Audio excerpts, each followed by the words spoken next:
Welcome back from the break. और break पे जाने से आपको मैं पहले बातें बता रहा था, आपकी कॉलें ले रहा था। एक कॉलर इस वक्त सरगोदा से हमारे साथ हैं। जी अस्सलाम वालेकुम सरगोदा। वालेकुम सलाम। बशर भाई कैसे हैं? मैं अल्लाह का शुक्र, आप सुनाएं।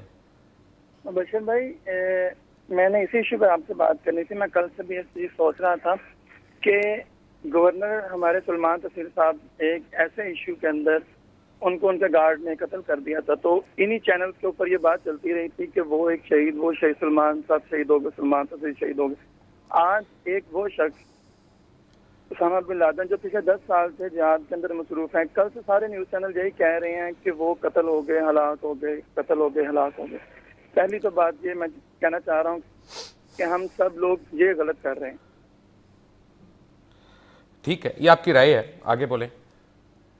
और जो दूसरी बात आप कह रहे हैं कि हम उनको कैसे कन्विंस करेंगे, तो हम एक इस्लामिक कंट्री हैं, हमें उनके साथ डट कर बात करनी चाहिए। हमें उनको कहना चाहिए भाईजान ये हमारी सलामती के ऊपर आप लोग कर रहे हैं। आपको सऊद साहब थैंक यू वेरी मच। मैं आपको एक अर्ज कर दूं कि आप आलमी बरादरी में से आप चलें, बाकी आलमी बरादरी को छोड़ दें, आप मुस्लिम बरादरी को कन्विंस करके दिखा दें। आपके तो हमसाये ममालिक जो हैं वो आपसे कन्विंस नहीं है। आपसे सऊदी अरेबिया आपकी बात नहीं मान रहा, आपसे यूएई और कतर वगैरह आपकी बात नहीं मान रहे, जिनसे आपके इतने इतने मरासिम हैं। ईरान जो यानी अमेरिका के खिलाफ सबसे ज्यादा मैं कहूंगा कि दबंग तरीके से खड़ा है, अपनी उसकी एक दो टोक पॉलिसी है, वो आपसे नहीं एग्री कर रहा। तो आप बाकी बरादरी को कैसे यकीन कराएंगे? क्योंकि पहले और आपस की बात है कि मैं और आप एग्री नहीं कर रहे हैं, हम सारे आपस में एग्री नहीं कर रहे। हमारी कौम का तो हाल यह है कि पानी का रेजर्वायर बनाना हो तो उसके लिए कंसेंसस नहीं होता, और हम उस पर लड़ते रहते हैं और उस पर हम सियासत कर रहे होते हैं। बड़े कॉलर इस वक्त हमारे साथ हैं। जी अस्सलाम वालेकुम। I am sorry, call disconnect हो गई है। आपको मैंने एक चीज सुनानी है कि एयर मार्शल कलीम सादत की बात है। एयर मार्शल कलीम सादत की स्टेटमेंट है। उन्होंने कहा है कि मेरी इतलात की बुनियाद पर मेरा ख्याल है कि तरबेला में जो अमरीकी मौजूद थे गालिबन उन्होंने ये ऑपरेशन किया है, और हेलीकॉप्टर भी तरबेला के पास से ही उड़े हैं। एक मामूल यह है कि यहां से अमरीकी हेलीकॉप्टर्स का ऑपरेशन के लिए जाते भी हैं और हमारे ट्रुप्स को तरबियत देने भी जाते हैं। इसलिए जब इस खास ऑपरेशन के लिए ये हेलीकॉप्टर्स उड़े तो मेरा ख्याल है मुतालिका लोगों ने यही समझा होगा कि यह मामूल की कार्रवाई है या जरूरत के लिए उड़े होंगे। एयर मार्शल कलीम साहब 40 मिनट फायरिंग होती रही, रॉकेट लॉन्चर फायर हुआ, हेलीकॉप्टर पूरा ब्लो कर गया, आधा बाहर गिरा आधा अंदर गिरा। What did you do at that time? आपने उस वक्त क्या किया? क्या आपने उसको कवर किया? क्या आपकी लोकल इंतजामिया वहां पे पहुंची? कि क्या आपकी वहां पे आपने कोई इमीडिएटली उसको सराउंड किया एरिया को, और फिर वो वापस गए? और अगर वो आपके ही एयरबेस से उड़े थे तो आपके ये कहने का मतलब है कि उसामा बिन लादेन की बीवी और बच्चे जो गिरफ्तार हुए थे वो अभी तक वहां पे हैं, यानी पाकिस्तान के अंदर है? I doubt that very seriously. एक कॉलर है जी। अस्सलाम वालेकुम कॉलर। जी जी मुबश्शिर साहब, पहली बात तो ये कि हमें इस बात को एडमिट कर लेना चाहिए कि उसामा साहब का इंतकाल हो गया, जो भी कहें आप उनको। जी Pakistan is in a very fragile state. Pakistan के पास ऑप्शंस ये हैं कि उनको पता है कि हमारे बॉर्डर हमेशा ब्रीच हुआ है, कभी टेररिस्ट ब्रीच कर रहे हैं, कभी साउदीज कर रहे हैं, अब अमेरिकन कर रहे हैं। हमें अपने आप को एज ए सॉवरेन स्टेट हम कहते हैं तो हमें अपनी फॉरेन पॉलिसीज को रिविजिट करना चाहिए।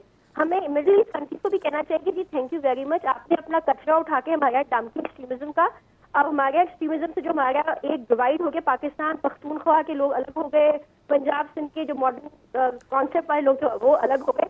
हमें इसको एक वापस से दोबारा से हमें इसके बारे में लुक आफ्टर करना चाहिए। Plus American want to exit Afghanistan with a very chivalry kind of a face कि वो विनिंग स्पीड के साथ जाना चाहते थे। वो इसी उसामा बिन लादेन की तलाश में अफगानिस्तान आए, और अब उनको चाहिए कि वो आराम से एक अच्छा विनिंग स्पीड लेके तमीज के साथ एग्जिट ले लें। और इसमें पार्लियामेंटेरियन सो कॉल्ड पार्लियामेंट जो हमारी है, which is a hung parliament, plus support, plus जो हमारी सिविल सोसाइटी है, तीनों कंपोनेंट्स को मिलकर अलॉन्ग विद द मीडिया। आपका बीबी आपका नाम क्या है? इरम काशिफ। इरम, मैं let me tell you I am extremely impressed. आपने जो बात की कि revisit foreign policy and revisit the strategic dialogue, ये बहुत ही इंपॉर्टेंट आपने बात की। काश हमारे हुक्मरानों को ये बात समझ आ जाए या हमारे ऊपर हुकूमत करने वालों को ये बात समझ आ जाए, पर ये करेगा कौन? हुसैन हक्कानी से तो मुझे उम्मीद नहीं है, वो तो बैठ के वहाँ पे रेमंड डेविस जैसे 3000 लोगों को 2-2 घंटे में वीजे के ठप्पे लगा रहे हैं, और यहाँ पे दफ्तर खारजा है वो हर चीज़ से कता ताल्लुक हो जाता है। 24 घंटे से ज़्यादा हो गए हैं, वजारत दाखिला से आपका एक भी बयान नहीं आया। वैसे तो वो इंडियन बुकी के ऊपर भी बयान दे देते हैं, वो क्रिकेटर्स के ऊपर भी बयान ठोक देते हैं कि इस बारी ये हुआ तो हमारी गहरी नजर है, हम ये करेंगे, दहशतगर्दी को मंतकी अंजाम तक पहुंचाएंगे। इस वक्त सारे खामोश हैं, nobody wants to get into it. इस वक्त कराची से कॉलर हैं अब्बास। जी अब्बास साहब, अस्सलाम वालेकुम। अस्सलाम वालेकुम। वालेकुम सलाम। सर जी, अभी जो एरम साहिबा ने बात की कि ये बात वगैरह दोबारा कर ली जाए, तो मेरा ख्याल ऐसा बंदा है जो सही हो। सबसे बड़ी बात है कि हम किस बंदे पे एतबार करें, किस बंदे पे ना करें, है ना सर? जी बिल्कुल बिल्कुल। तो सर सबसे बड़ी बात है कि मुझे सबसे बड़ा गिला पाकिस्तानियों से खुद है कि ये लोग खुद नहीं चाहते कि अपने आप को बदल ले, और मुसलमान को सब कुछ बता दिया गया है कि इन लोगों पे एतबार ना करो, सब कुछ का भरोसा ना करो, सिर्फ अपने आप में मगन रहो, सिर्फ अपने दीन के हो जाओ। ये लोग अपने दीन के नहीं हो सकेंगे तो दुनिया के क्या हो जाएंगे? जी मैं आपको एक बात बताऊं कि ये बिल्कुल आप सही कह रहे हैं, लेकिन फ़र्क एक और है यहाँ पे। फ़र्क एक है कि हम तो दीन में भी इख्तलाफ कर रहे हैं एक दूसरे से, और ये कितने अफसोसनाक बात है कि अल्लाह एक, रसूल एक, कुरान एक, और हमारे यानी फ़िरके मुख्तलिफ, हमारी प्रैक्टिसेस मुख्तलिफ, और ये एक सच्ची बात कर रहा हूँ मैं। एक और कॉलर है, this time I think Sargodha again online. Sargodha अस्सलाम वालेकुम। वालेकुम सलाम। बशीर भाई क्या हाल है जी? मैं अल्लाह का शुक्र जी, अल्हम्दुलिल्लाह। बशीर भाई, मैं आपकी सासों से, अपनी गवर्नमेंट से भी एक सवाल करना चाहता हूँ और अपनी अवाम से भी, कि हम दूसरे लोगों की बातें करते हैं, अपनी तरफ नहीं देखते। पहले मुशर्रफ साहब ने ये पाकिस्तान बचाओ का नारा लगाया, लेकिन उसका हमें क्या फायदा मिला है कि आज उस जंग के अंदर हम पूरी कौम फंस चुके हैं। हमारे घरों तक जो है वो हमारे ऊपर अटैक्स किए जा रहे हैं, चाहे वो रेमंड डेविस आ रहा है, चाहे कोई भी आ रहा है। तो हम कब सुधरेंगे या अपने आप को कब जगाएंगे? बहसीयत कौम हम तबाही की तरफ गामजान है। बस यही बात। मुझे सिर्फ ये बताएं एक बात, आप बाशऊर शहरी हैं पाकिस्तान के, अगर अमेरिका या नेटो फोर्सेस या इन सारों ने तहिया ये कर लिया कि आप तो आवे का आवा बिगड़ा हुआ है और यहाँ पे हर आदमी जो है वो अलग डायरेक्शन में जा रहा है, हुकूमत बिल्कुल कमजोर हो गई है और ये न्यूक्लियर पावर है, तो अब इनको हमने जीरो इन करना है, तो क्या वो सही होंगे या हम गलत होंगे? वो सही नहीं है, हम खुद गलत हो गए हैं। हमारी सोच सो गई, हमारी फिक्र सो गई है, हम जागना ही नहीं चाह रहे। Thank you very much.